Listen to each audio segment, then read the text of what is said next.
Sup everyone, I'm your female otaku and I'm here to review the finale episode to Bokudake ga Inai Machi.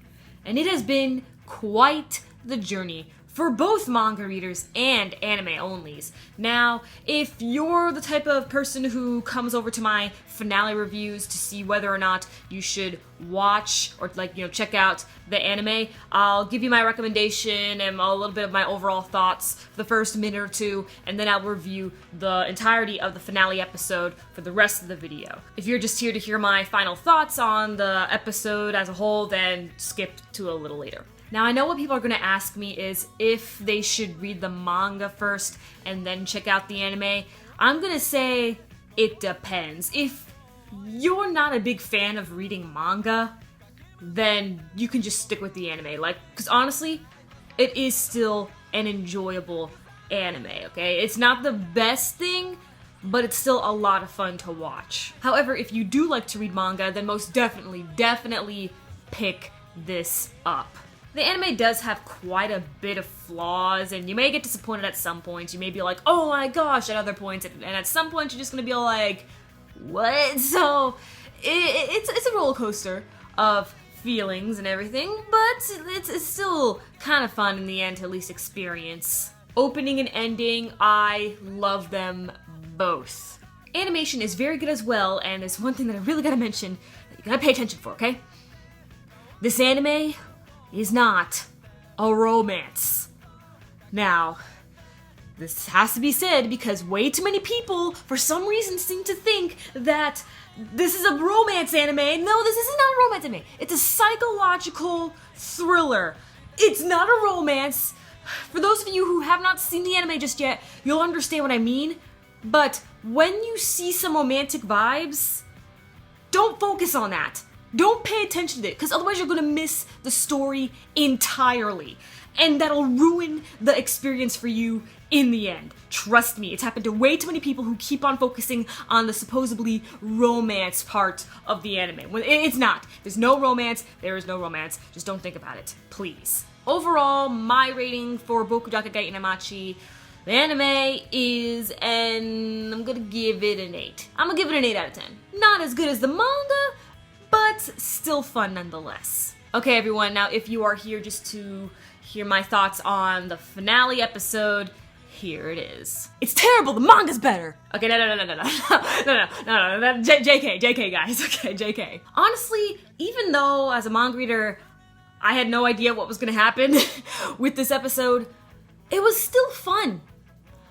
It was still a lot of fun, and they still kept that intense vibe that the manga finale had. If you are interested in seeing the difference from the manga to the anime, I suggest reading from chapter 32. That's right after when Satoru drowned. So read chapter 32 and on if you are interested. So a lot of you guys sent me links last week saying, no Sloan, you're lying. The director of the anime said officially that they're gonna adapt the official ending from the manga. You're lying. And I'm just all like, to that I have to say, yes and no. The majority of the anime was anime original content. The very few parts that was from the manga was from when Yashiro, he was arrested. Yes, that happened. He did get arrested, not in that way. Everything on the rooftop, the first 17 minutes. The 17 minutes of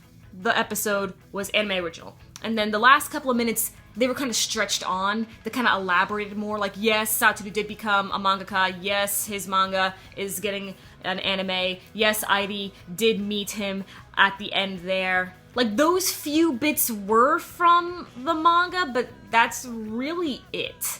Now, I know a lot of you guys are gonna be all like, what the heck is up with Airi at the end? Why are they making her seem more important? Why was Satoru even crying?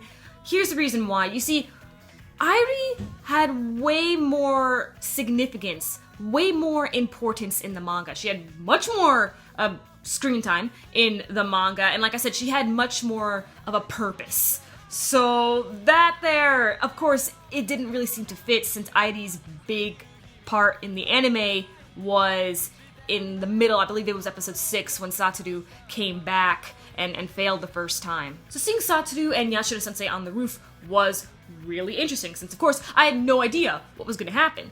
And they did have a different dialogue scene than from what they had originally in the manga, which I am a little disappointed of, because the one over in the manga was pretty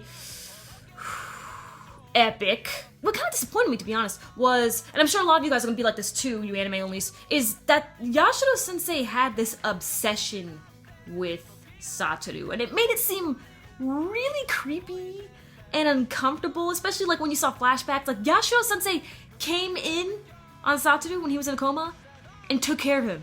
Oh, that's creepy, man. That's an obsession, a very unhealthy obsession. While as in the manga, they made Yashiro Sensei have this fascination with Satoru. It was much less creepy, and it was more of like he liked Satoru because the presence of Satoru gave Yashiro more thrill in his life. It wasn't this really creepy, unhealthy obsession. No, it was this fascination of his character, because Yashiro was once again very fascinated by Satoru, because Satoru basically knew every single move that Yashiro was going to make. While yes, they somewhat showed that in the anime, they portrayed it more as an unhealthy and creepy obsession. I didn't really like that. They made me so uncomfortable. But even though I have these, manga reader perspective complaints, I'm not gonna lie. It was an enjoyable episode. Seeing Satoru at the edge of the roof of the building and Yashiro holding the wheel or like some bar of the wheelchair, that was so intense! Oh my gosh! I was flipping out! Like, I could not believe Satoru just went up and did that. And then Yashiro's gonna commit suicide himself, but then we see that Satoru was saved by his friends. And also before that even happened, Satoru, he was recording their conversation, and Satoru got his memories back from touching Mirai, Kaio's daughter. So overall, I gotta give this anime an 8 out of 10, and like I said, if you are interested in reading the manga, then I suggest you start from chapter 32, and just let me know your entire thoughts. What is your rating? Would you recommend this? Would you recommend the manga over the anime? Are you going to go read the manga? It has been such a joy reviewing this anime along with the rest of you, reading your comments week after week. Thank you so much for sticking with me. It's always a great feeling when you know that you got to review an entire series from start to finish, never missing an episode. Again, it was a lot of fun, and thank you all for watching my Boku Dake ga Inai Machi reviews. It was my most popular reviews that I made, next to Kagami no Shirayuki Hime and Haikyuu. One more time, thank you. And it doesn't seem like there's gonna be a new episode of Assassination Classroom Season 2 today. I think it's either delayed or it's on break for a week or two. I don't know. So then, catch you tomorrow as I review Showa Genroku Rakugo Shinju. I'm your female otaku, sayonara.